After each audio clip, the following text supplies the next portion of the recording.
Thank you so much for coming across town, for gracing Arundel House on this day that's a nice February in the great state of California. I'm Kori Schake, the Deputy Director General of the International Institute for Strategic Studies, the deputy of the good and great John Chipman, sitting right back there, who is our Director General. And I am so pleased to welcome you to a talk by an expert and a villain and a cattle thief, David Sanger, whose new outstanding book, The Perfect Weapon, is just being released here in Britain. If you have not yet had the chance to read it, oh man, go buy it. I learned a ton of it, and what David has excelled at that I have not seen anybody else writing about cyber achieve is to talk about a very technical, complicated subject in a way that is not simply accessible to people who don't spend all of their time working on this, but is inviting. And that's actually a really hard needle to thread. So congratulations, my friend. Thank you very much. I'm going to start out by asking David a few questions, slow pitches right over the middle of the plate, as we Americans say during baseball season, and then give you your chance to fire at him. Let me start with an actual easy question, which is, why'd you write this book, David? Okay. Well, thank you. Well, first, before I answer that, I want to thank everybody here at the Institute and thank Kori for inviting me and for giving the book such a great welcome. I've learned with Kori, since we do Deep State Radio together, a few of you may listen to that podcast. We do have some Deep State nerds here. We do have a few Deep State nerds here. What I've learned is usually when Kori tells you she's just going to launch like good, easy questions over the plate, it's time to suddenly hear your editor calling and sort of flee the room. But anyway, no, this will be great fun. I also want to thank my wife Cheryl. Yay, right Cheryl! Here, who came along for this and has done many fabulous things in life, but the most fabulous for these purposes was that she actually edited the entire book through. What? And you're still married?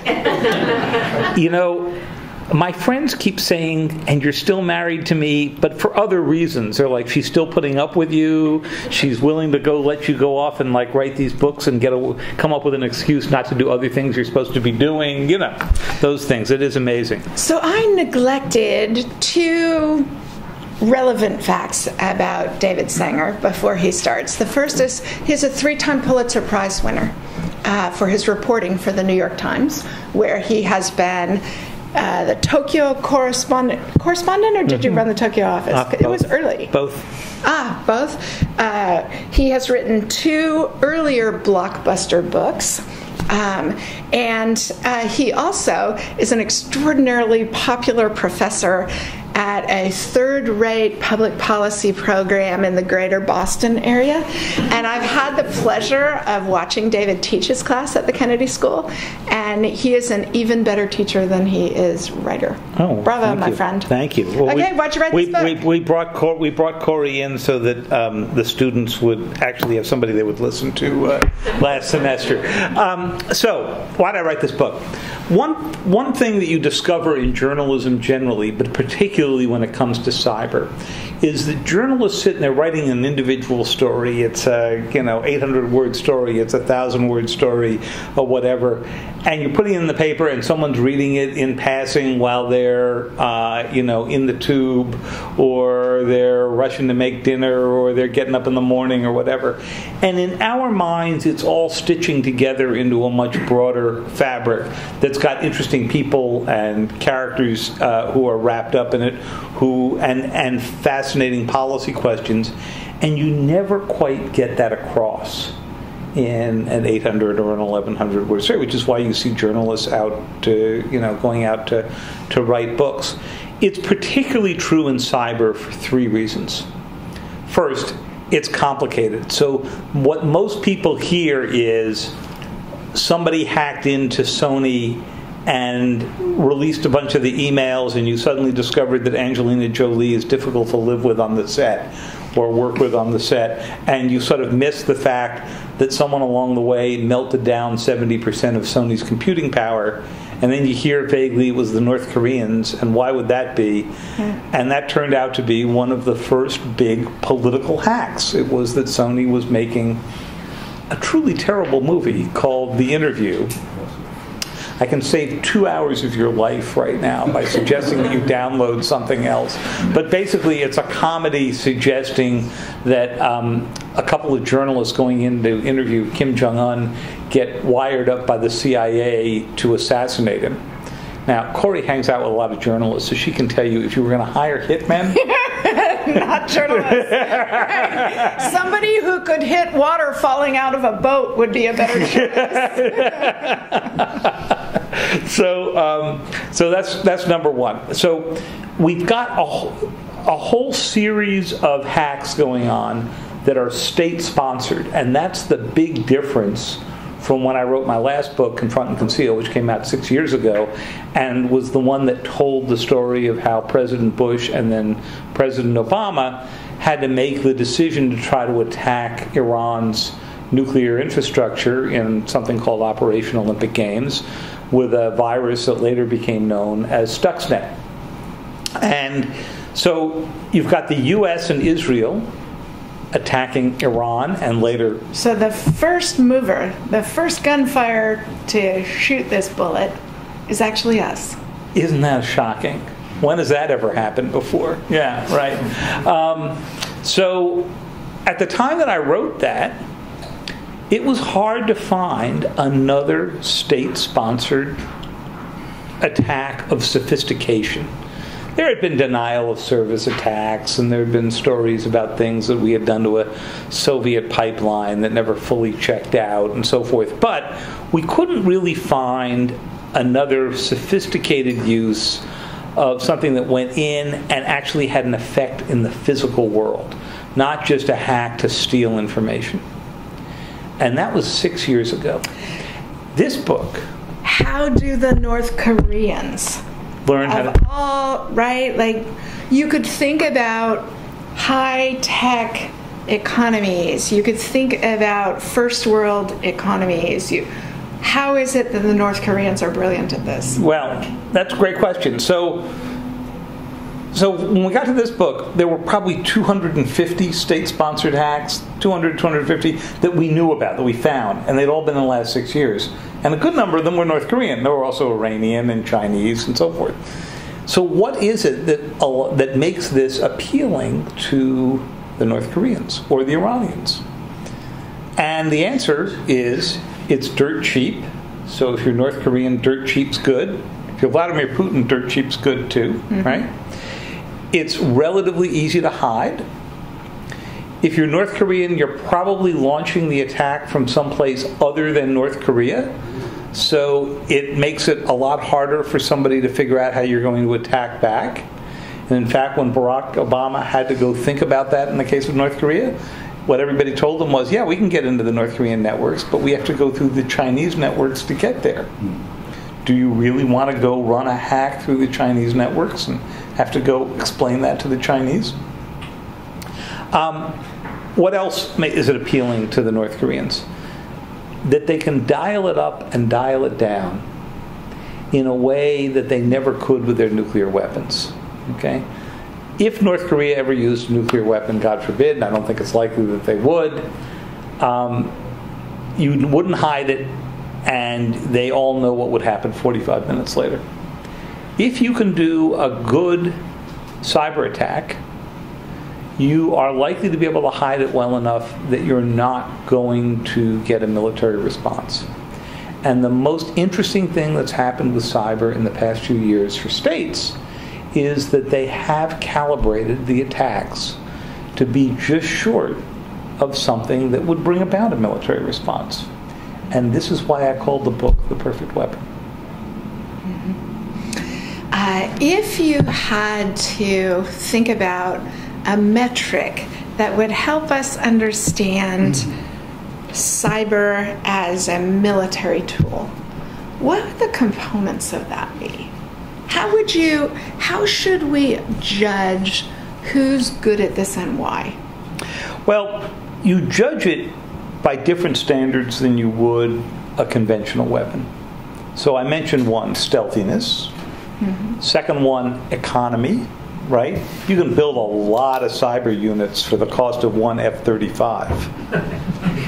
And right. You can buy a lot of anything for the cost of it. And there's something else. There's at least a decent chance that at the end of the day, the cyber attack is going to work.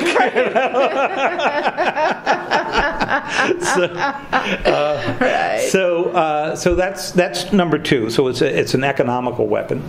The third is you can use it in a short of war situation. Most weapons that we build, we use only when open conflict breaks out. I'm not talking about intelligence tools, but actual weapons. Whereas in this case, almost every use that we've seen so far is short of war. Now, that doesn't mean that cyber doesn't become part of a war plan. And in this book, you'll read about an American war plan if conflict had broken out with Iran prior to the 2015 nuclear accord, which, of course, took the prospect of conflict off the table. But I heard something happened to that accord. I can't remember what it was. So we're going to come back to Mike Nakasone. Right, we'll come back. But I want to hit away still on this metric issue. So stealth, deniability, economy, an ability to use it in a short of war methodology, and an ability to be a signal sender with it. A don't mess with me signal sender. Okay? Now, we've done a little bit of that, the United States, when we went after the Iranian program, because they certainly could have done more. They could have turned out the lights, but didn't in Tehran. They could have unplugged far more than just the centrifuges. But it's also been used as a signal sender to us. So think about the Russian hack, right? We all know what they did in the information warfare space and in Facebook. But we're all still trying to figure out what was the meaning of going into the registration systems in the States, where we actually haven't found any evidence that they changed, right?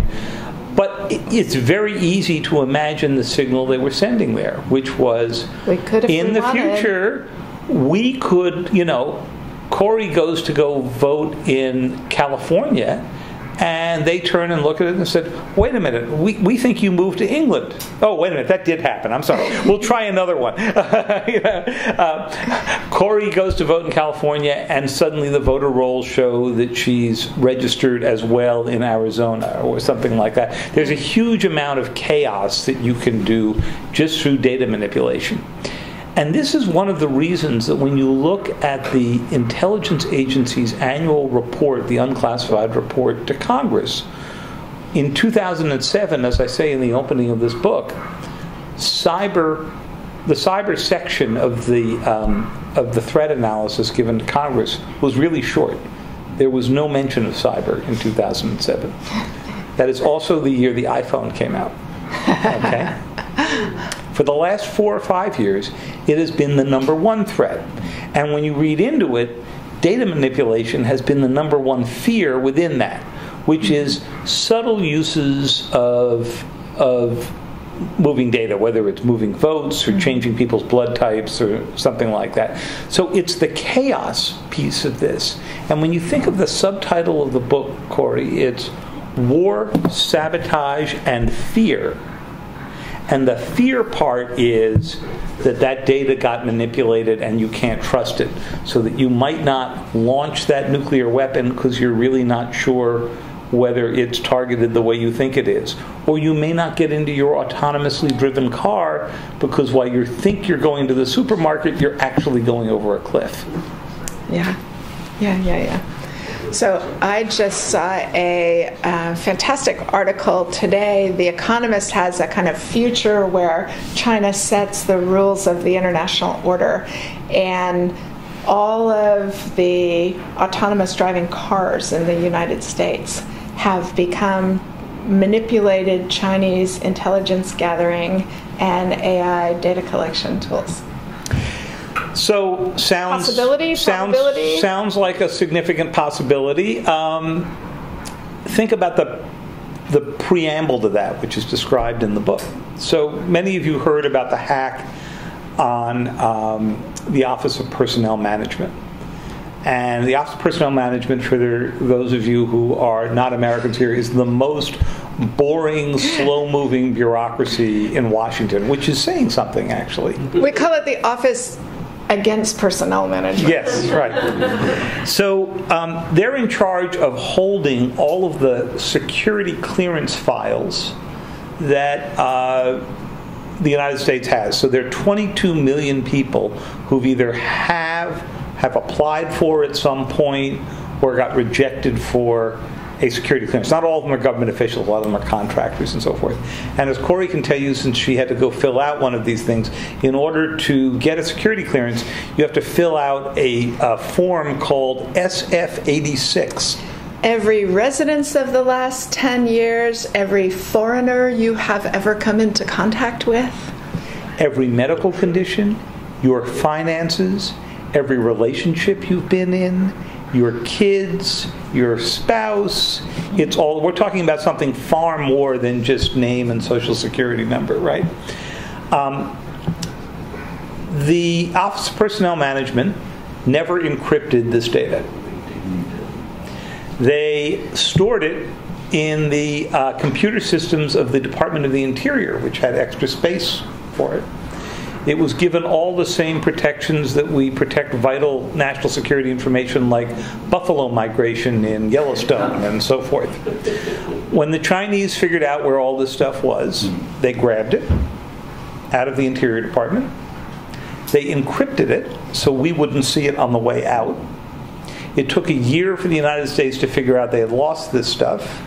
And they were so embarrassed by it that all they did when they revealed this was send letters to everybody who had a clearance and said, we're giving you free credit protection for the next year. As if what the Chinese were doing was getting this in order to get your Social Security number. What they were getting it for was what The Economist was playing toward here. To draw a picture of who worked with whom, so that when they go and they find Kori's file, they discover that she was, working with David on this project, and she was working with James on this project, and that they were in the same school or the same office at some time.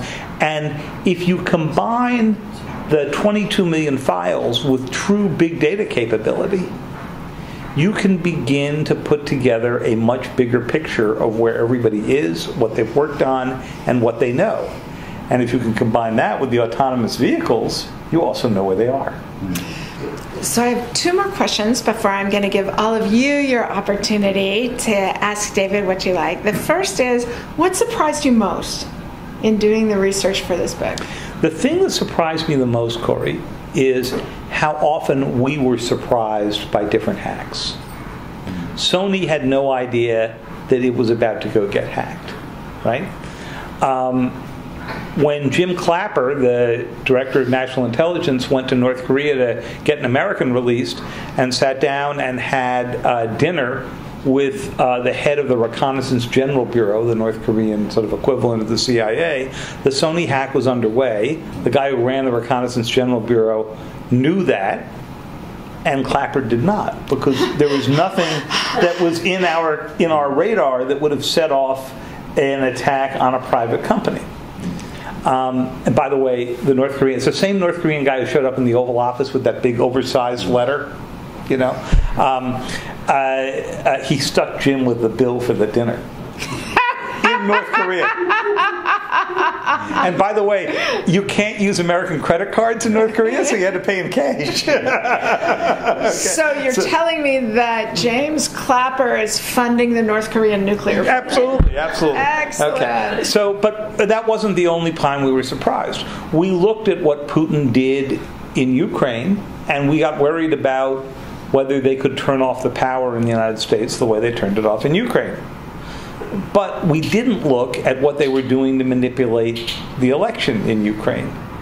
The chapter on that is called Putin's Petri dish, because basically everything that Vladimir Putin did in the United States and then later in France and Germany and maybe in the Brexit vote, he test drove in Ukraine. That's exactly right. So we keep getting surprised, and partly that's because we have this blindness on that we think about the big Pearl Harbor-like hack, the one that turns off all the power from Boston to Washington, and we don't spend a lot of time thinking about the much more subtle uses that are much more likely.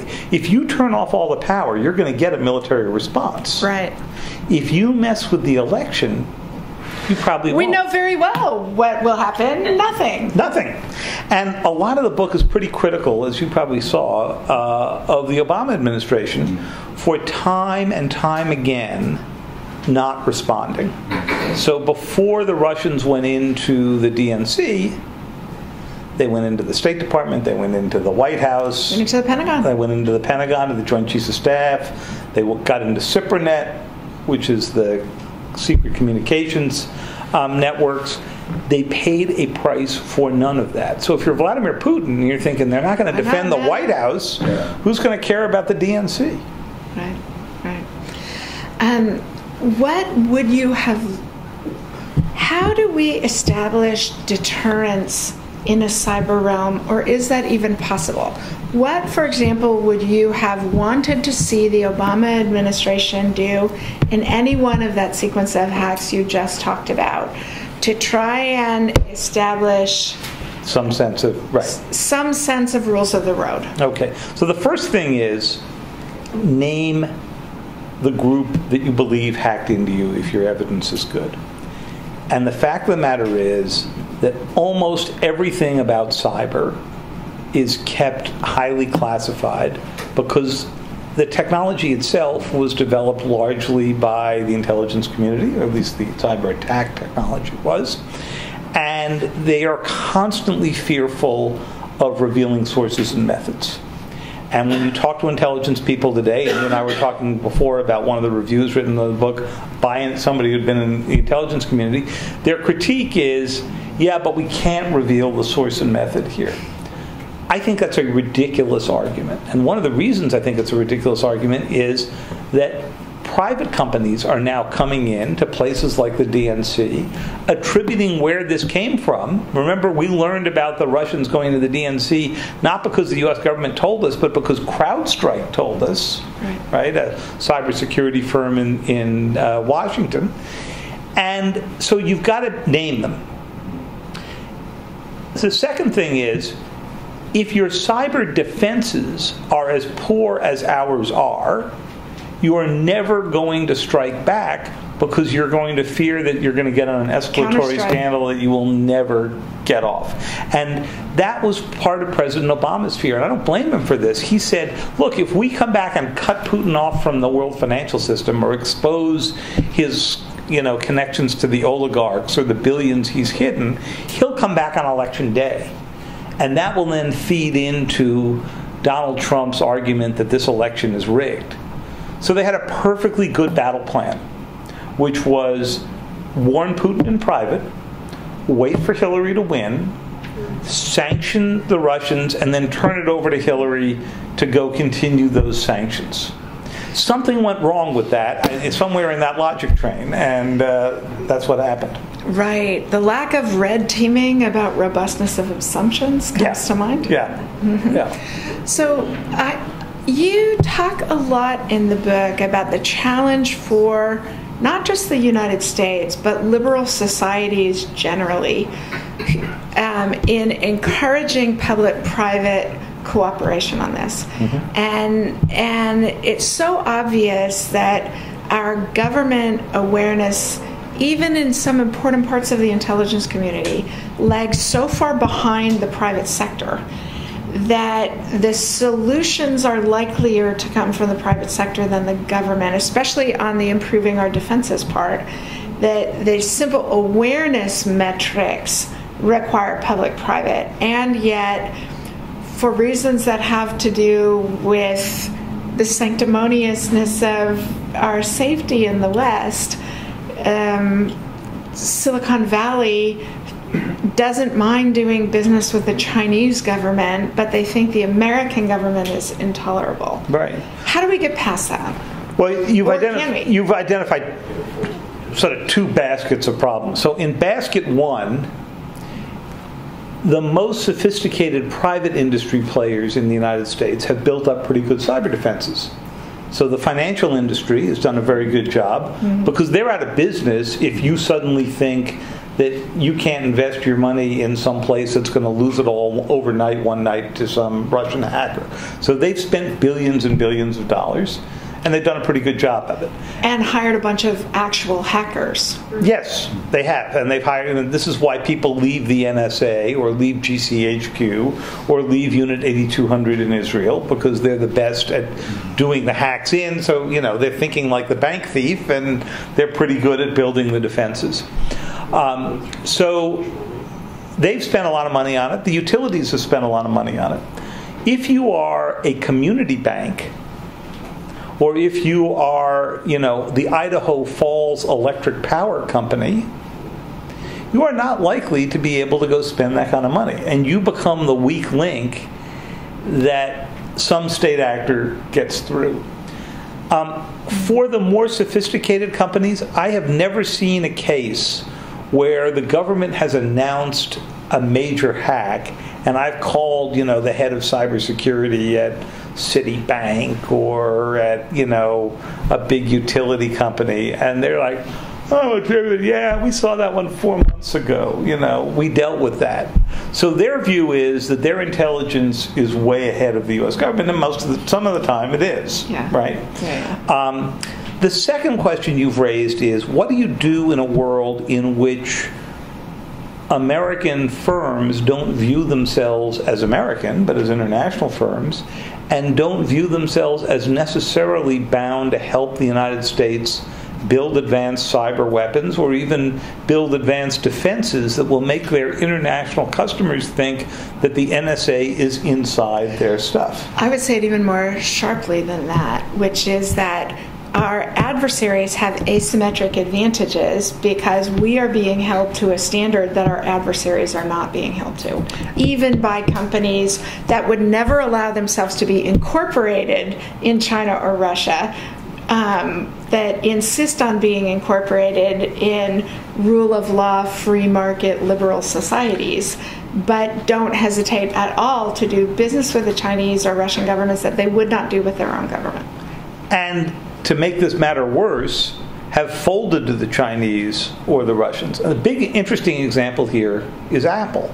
Okay, so the Chinese passed a law and said, any business that if you want to do business in China, which is one of the biggest markets for the iPhone, and you're going to store stuff in the iCloud, for your Chinese customers, that iCloud storage has to be in China, where the Chinese don't have to sit around and wait for legal process to go download it.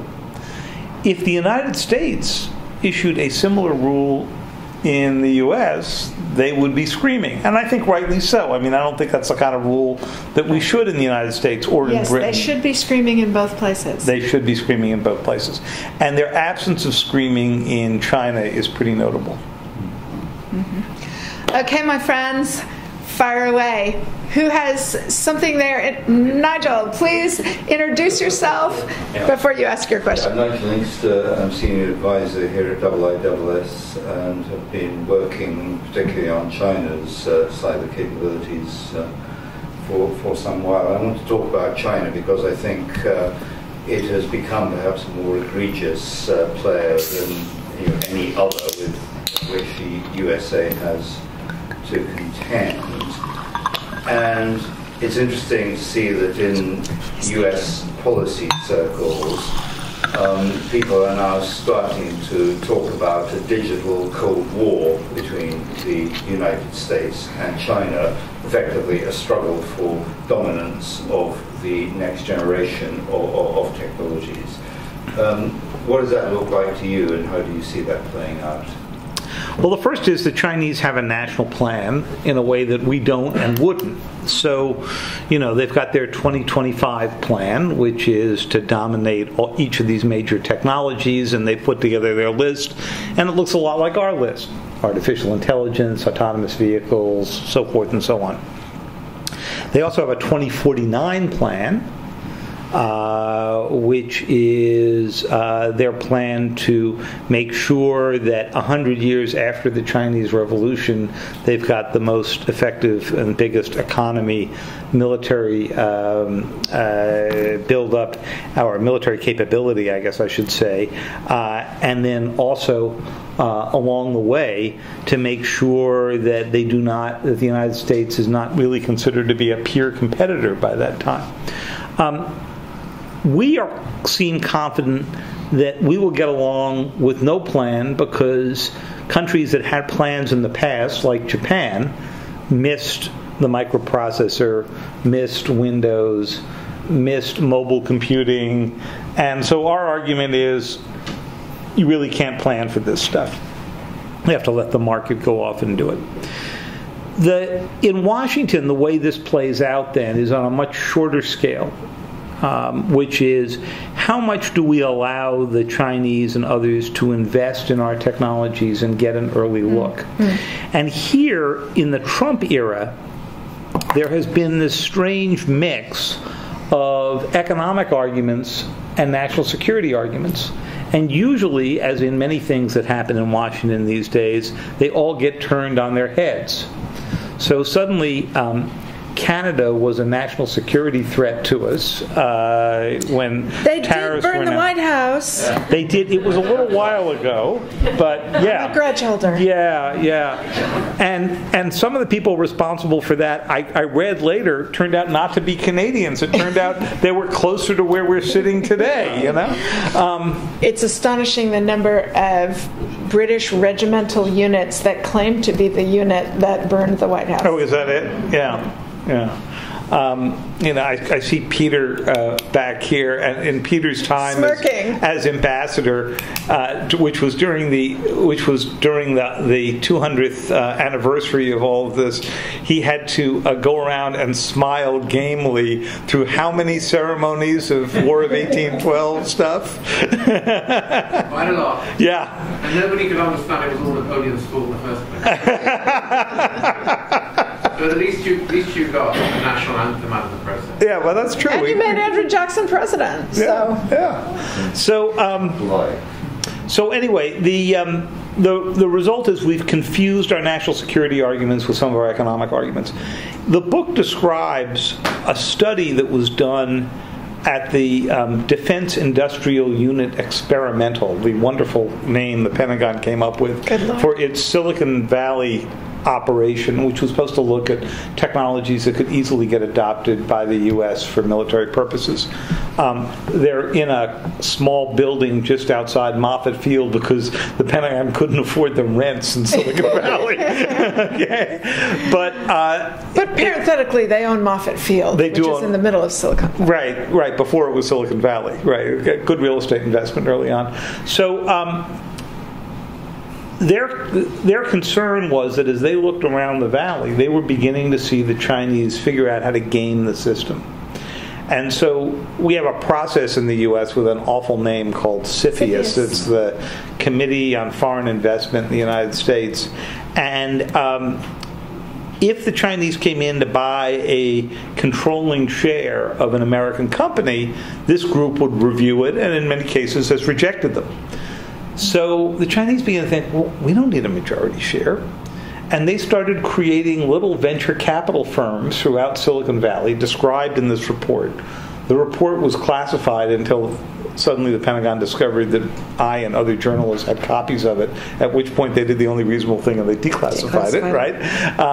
But you can find it on the DIUX website. And what this report found, basically, was the Chinese were getting everything they wanted by setting up these venture capital firms, looking at the big proposals that were coming in, taking maybe a 10% or 15% stake in the company, which was plenty to look at the investments, right? Yeah. So that's the big rush right now, which is to try to close those loopholes. So for those of you who aren't business people or denizens of the Valley, the legal structure by which investment takes place on Wall Street or in regular capital markets is very tightly restrained by law and transparency. None of that applies in a venture capital framework because these guys are risking their own money. They lose most of it. Where they make money is because they have very deep knowledge of a particular industry. So that's how they get around. If you're going the venture capital route, the fact that you're putting your money at risk is your stake. So, Boss, you're next. Thanks very much. Well, I think Kori twice asked the question about metric, and I felt that she didn't get the answer she was looking for, so I'll do what I should do, is to be persistent and, good. And ask the same question a different way, and perhaps a bit impishly. Tell us, who would you rank 6th, 7th, 8th, 9th, and 10th in the world in terms of offensive cyber capacity, and what would they need to do to get into the top 5? Great. So that's a slightly different metric, I think, than the one that Kori was looking for, but it's a very good question. So the U.S. still has a lead, I think, but barely. Number 2, I would put right here. GCHQ hides its talents frequently, but you'll read a chapter in the book in which they were the first ones to see the Russians inside the Democratic National Committee and actually alerted the NSA and got a very nice thank you note back from them. They did a better job writing the thank you note than kicking the Russians out of the system. Okay, I would put the Israelis right up there with... Israelis only 3rd. I would put them and GCHQ. It's sort of hard to tell exactly because many of the operations we don't, get to see exactly. But I would put GCHQ and the Israelis right next to each other. I would then put the Russians and the Chinese, but with very different skill sets. The Russians using it for disruption, the Chinese using it, as you would expect, to better their own economic opportunities. Very few disruptive hacks by the Chinese, but a lot of sophisticated theft and data assimilation, whereas the Russians are not that interested in accumulating the technology, but are highly interested in accumulating the disruption. After that, the French are quite good. And have done actually some pretty good defensive work. Then you begin to get to states that we worry about: Iran, North Korea, as we've mentioned. I would say the Iranians are probably slightly better than the North Koreans, but only slightly. The North Koreans are more willing to go use the technology for a variety of things, including robbing the Bangladeshi central bank of $81 million. It would have been $1 billion had they not, in sending false messages to the SWIFT system and the New York Fed, where these transfers happen, they had not made a spelling mistake. They spelled the word foundation, "fandation." It's just like your mother said, always proofread before you turn in your paper. So I would put them in that list. Then you've got a group of extremely talented Eastern Europeans who are figuring out how to do this well. The Estonians have been very creative on the defensive side. But we also see a lot of criminal groups operate out of Eastern Europe, and we can't tell how many of those groups are operating purely in criminal factions or are, in some cases, doing some work for the Russians on the side. I could go on with the list. When I was working CFIUS cases in the government, so before we worried about the Chinese, there was a lot of concern about the Israelis because of fear that they were building backdoors into systems in order to collect intelligence on the United States. Did you find any evidence of that in the research for that? I have not, but I wouldn't be surprised. And speaking of backdoors that get built in, The Russians have done that in a very creative way, and there's one such story in the book. So there was a young NSA official who was bringing home documents from the NSA and putting them on his laptop computer, and the story is in there. And his laptop happened to have on it Kaspersky antivirus software. And antivirus software can get at anything in your computer, because in order to get at the virus, it's basically down at the base level. So it had been programmed magically, who knew this, to look for the names of code names for certain projects. And suddenly the Russians ended up with all of the files that this guy brought home. Kaspersky says that they have no idea how this happened. And they might not, actually. It could have been somebody within Kaspersky who didn't tell the company.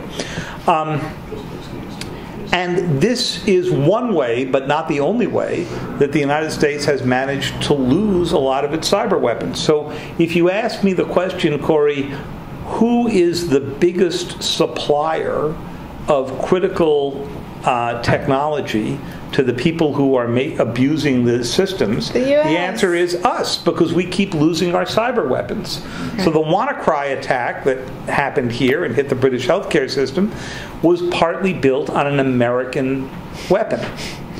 Did the United States own up to this when it happened? Absolutely not.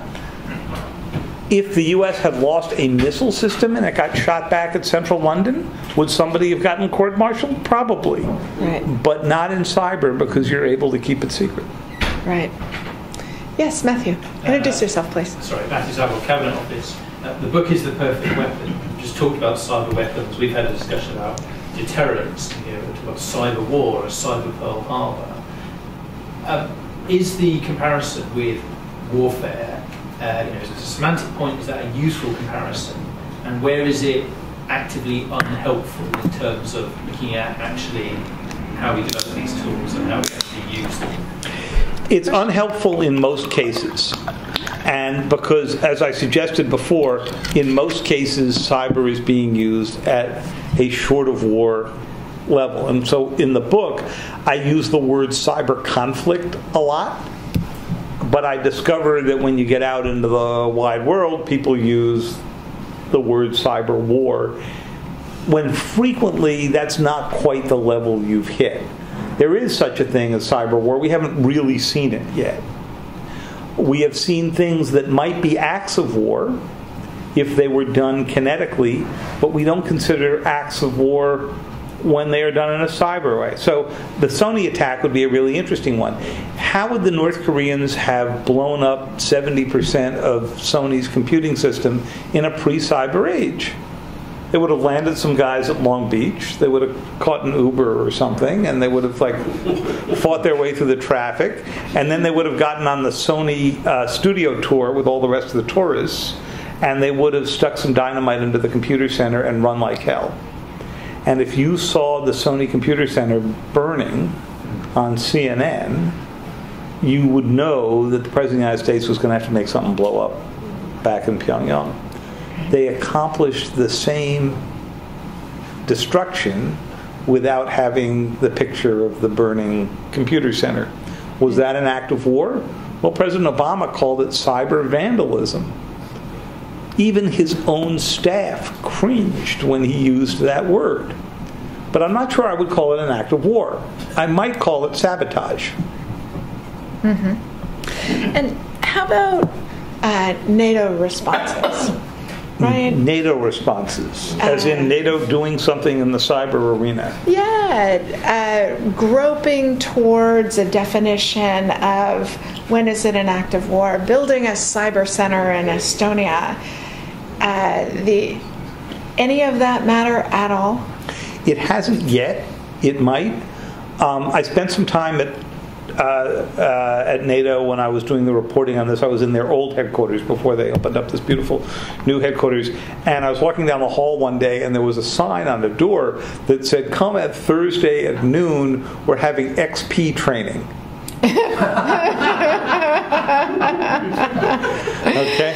because many of their computer systems were still using Microsoft XP, which has not been supported in years, and is the reason that the Russians got into Ukraine so easily last year, because XP is fundamentally unpatched and unpatchable. Okay, but there's also a love letter to Microsoft in here, right? Right, and in that they blew the whistle on the Please tell that story. It's one of my favorites. This is you're talking about the moment where the NSA comes to them and tells them they've lost something. Yes.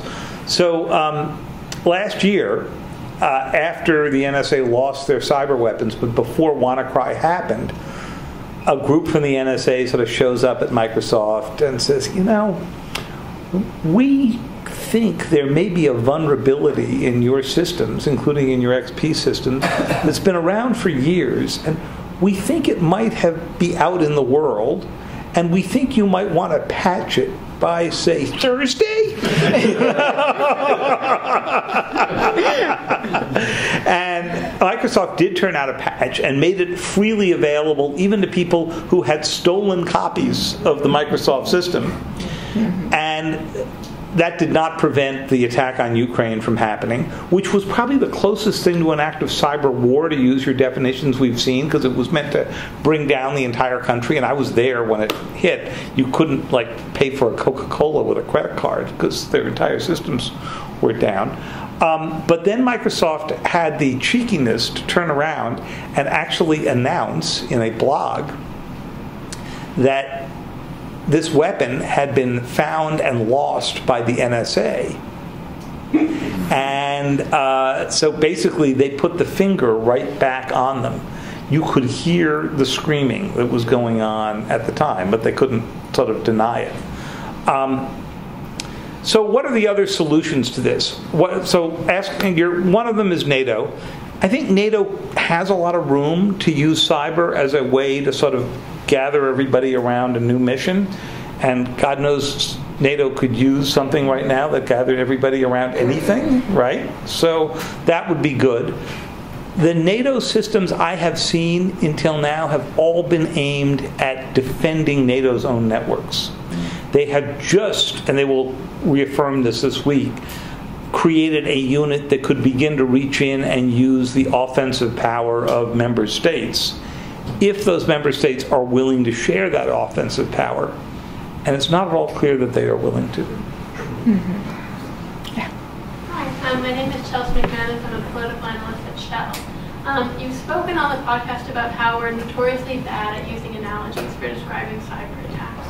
And when you use a term like the cyber Pearl Harbor, it's a really bad analogy when people hear it because they haven't been personally affected by most cyber attacks the way that they were affected by Pearl Harbor or 9/11 per se.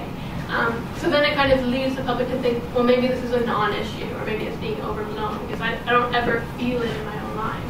And when you go to a lot of events about cyber attacks and how to prevent them, and people ask, okay, well, what can I do? You usually get these answers like, well, there's no silver bullet, but change your passwords every couple of months, which make it feel like, on an individual level, that this isn't a critical issue. But obviously it is a quite critical issue. So what are better tools other than your book for people to use to frame the issue in a more understandable way to really frame the threat? Well, his book is absolutely the first line of defense. Yeah, absolutely, definitely. In the unlikely event they get through that. Yes, right. If they work their way through the pages. Well, first, change your passwords every couple of weeks. So cyber is odd in that everybody has been affected. I mean, who hasn't gotten that letter that, your credit card numbers have been taken or whatever, to the point that you're like, whatever, you throw the letter away, there's not a whole lot I can go do about it. But it's also not life-threatening because you know that if somebody starts charging on that credit card company's going to eat it, not you, and so you move on and worry about something, more urgent in your life. On the other hand, we also all know that our systems are increasingly vulnerable. And so the cyber Pearl Harbor doesn't help you because we cannot find any loss of life directly from a cyber attack. And yet we know in the back of our minds that if anybody unplugged London, there would be a lot of violence, a lot of loss of life. So one way to get people thinking about this is not only how do you build deterrence, but how do you build resilience so that you're doing essentially deterrence by denial. And that is to say, you can come and attack me, but you're really not going to get a whole lot done, so don't bother. And that means having a system of layered backup systems, right? We have not done that, and none of us have made that sort of a national priority. Some industries have done it, including the utilities, but as a nation, we have not. Britain has not. So that's number one. Number two, I think, is that we've got to begin to think about setting rules of the road, even if they're not fully enforceable at the beginning.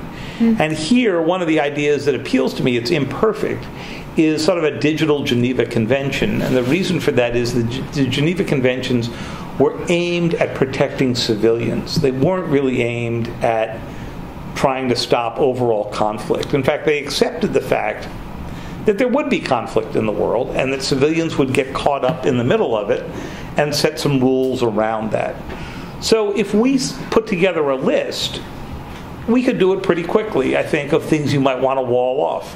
Election systems, hospitals, nursing homes, the cell phone network, emergency responders. I mean, we could put together a list of 8 or 10. Then supposing we distributed that list in the British and the US government and said, everybody okay with us signing on to this the way we signed on? I'm guessing that you're going to hear from a lot of the intelligence agencies that come around and say, well, we know this thing that the Russians did in the election system was bad, but do we really want to say that we'll never meddle in an election? I mean, we had to in Italy in the 40s, and there was that Latin America thing in the 50s and 60s, and Iran in the 50s, and, the list goes on. Power grids. A lot of U.S. war planning calls for unplugging entire countries so that you don't have to fire a shot and hoping that they will surrender early. If that was a violation of the Digital Geneva Convention, would the Pentagon want to sign up to that?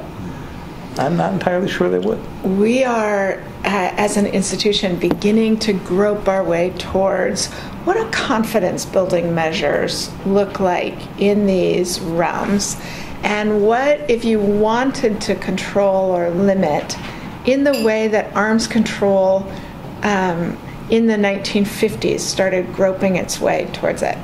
I love your Geneva Convention idea. Mm-hmm. What would fall in the realm of confidence-building measures? Is there anything that gets at deniability, that drives up the cost, that makes more transparent what's happening? So better attribution skills, and attribution's actually gotten better and better over time, and that's the ability to identify where an attack is coming from. Now there are there's a very easy way to do attribution. It's not the way the internet was initially designed. It would be assuring that we knew the identity of everybody who was going online at any given moment. So that Kori would have to establish before she went online that it was her sitting in front of the keyboard. And then we could go back and track back later if she, undercut the computer system of some competing think tank in London, for example. The problem with having real identity is that you're playing into Xi Jinping's hands and Vladimir Putin's hands. Mm-hmm. You're making it easier for them to figure out what dissident is online and what idea is unacceptable. So we have to find ways of doing attribution without necessarily knowing the individual and being able to tie it to them. That's one big step. Mm-hmm. A second big confidence-building measure would be making reporting on cyber attacks not only routine, but required. A lot of companies do not report when they get attacked because it's embarrassing. Right. And they think that consumers will lose confidence in them, particularly if they're accepting your money or your data, right? But if we required reporting, they would be required to go invest a whole lot more in their defenses and their resiliency.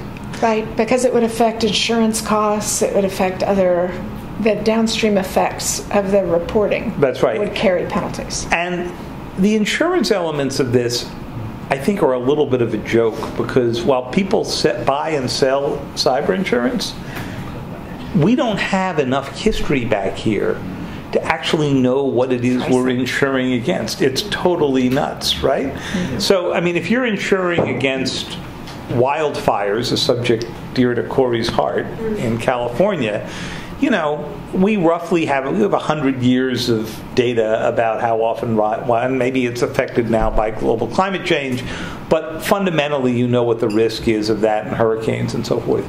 We're nowhere near that in cyber, because frankly, we're sort of at, if you're comparing this to the airplane, which I do early on in this time, we're at sort of the World War I stage here, where people are flying around biplanes and they've begun to arm them, but they have no concept of what this will look like in 30 years. And Barry, you get the last question. I'm embarrassed to say that I'm the land warfare fellow here, and formerly of a British Army regiment. You should be embarrassed to say you're the land warfare Formerly of a British Army regiment that was involved in the limited proportionate discrimination and incursion in the War of 1812. And that brings me to... I was wondering why Peter left before. It was a political statement that he walked out. Actually, I think the war bit's comparatively easy, because if you're in a state-on-state conflict, the principles of the laws of armed conflict, proportionality, discrimination, necessity, they do form a frame of judgment for the good guys, and also a way possibly of consigning the bad guys to the war crimes trials afterwards, if you see what I mean. And I also agree your analogy that the military aspects of cyber are at the same level of air power in World War I, and actually there's an awful lot to be learned from the history of signals intelligence and electronic warfare. But the business on resilience, I think this is where governments really have to wake up and smell the coffee. And all the governments on your league table for an offensive capability ought therefore to be capable of doing national cyber defence. And what have governments got to do? Well, the first thing is they've got to lead by example. So they've got to have a very high standard of cyber hygiene for all their activity. Secondly, they can leverage their purchasing power by insisting on a level of cyber hygiene for all businesses they interact with. But I think there is an analogy. Maybe it's public health, or maybe it's the establishment of public fire services and fire regulations. Okay, I feel like A, I'm going to put a question mark right there, and B, David actually explores a lot of these in the book, groping for the analogy, which is the great Ernest May would love that challenge of how do we think about a way to translate this very difficult, very technical problem into something familiar enough to people that they get their traction on it. That's right. Ernie May wrote a book called Thinking in Time, which some of you may have seen, and if you haven't, it's worth finding, that basically is about the use and misuse of analogy. So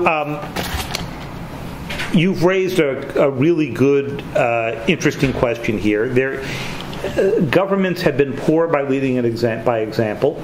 The Office of Personnel Management did not follow the most basic practices that the U.S. government says should be followed by most companies. Okay, so they didn't encrypt, and they didn't have two-factor authentication, where you get this number back. So anybody could get back into the system without knowing exactly who was taking the records out. To this day, they don't even know how much they lost, right? They've got good company. The NSA didn't have those systems when Snowden cleaned them out. So usually you only get to those by some huge, embarrassing hack. Right. And that's one of the reasons that I think we need to have the transparency.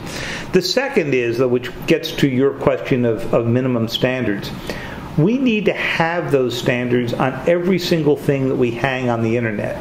So there was a big attack in the U.S. about 1.5 years ago that was based on getting into things and gathering together the computing power in very cheap video cameras that you can put outside your house. They came out of China. You can buy these things for $30 or $40. They were, at Home Depot. And they all had a standard password in them that was almost impossible to get in and change. And nobody changed them. They just hung these things on their houses. And suddenly they've created a pathway into your home router, and people were able to put these together into giant computing bots, right, and to do an attack. So that kind of stuff should not be allowed to be sold any more than you could sell a car that did not have seat belts and airbags. I mean, you just wouldn't be allowed to put it on the road. Right. Yeah. No, one of the challenges about cyber is that regulators are chasing private industry. They're not. They are in very few instances, as Mark Zuckerberg's congressional testimony showed. That was embarrassing, but not for Zuckerberg. Yeah, it was embarrassing. They're in very few instances knowledgeable enough to even ask the right questions. It's worse than that, Kori, and I'll end on this note. In Congress, it is still considered acceptable when somebody like Mark Zuckerberg goes up and testifies, or when you're asked questions about cyber, to go say, I really don't understand that stuff. I don't do much with computers. My grandkids are really good, and I go to them for advice. Okay, so this is the number one threat that is facing the United States. Would it have been acceptable in the 50s and 60s to say, nuclear weapons, it's complicated, uranium, plutonium, these detonations? My kids understand it. Okay, and yet somehow we give people a pass among our leadership for saying that it's acceptable to pretend to say, I just don't understand this stuff. And therein lies the answer. My friends, won't you join me in thanking Cheryl Sanger for producing this magnificent book out of whatever it was David handed her, because it's a great read. Please go get it. Thank you for coming to talk with us today.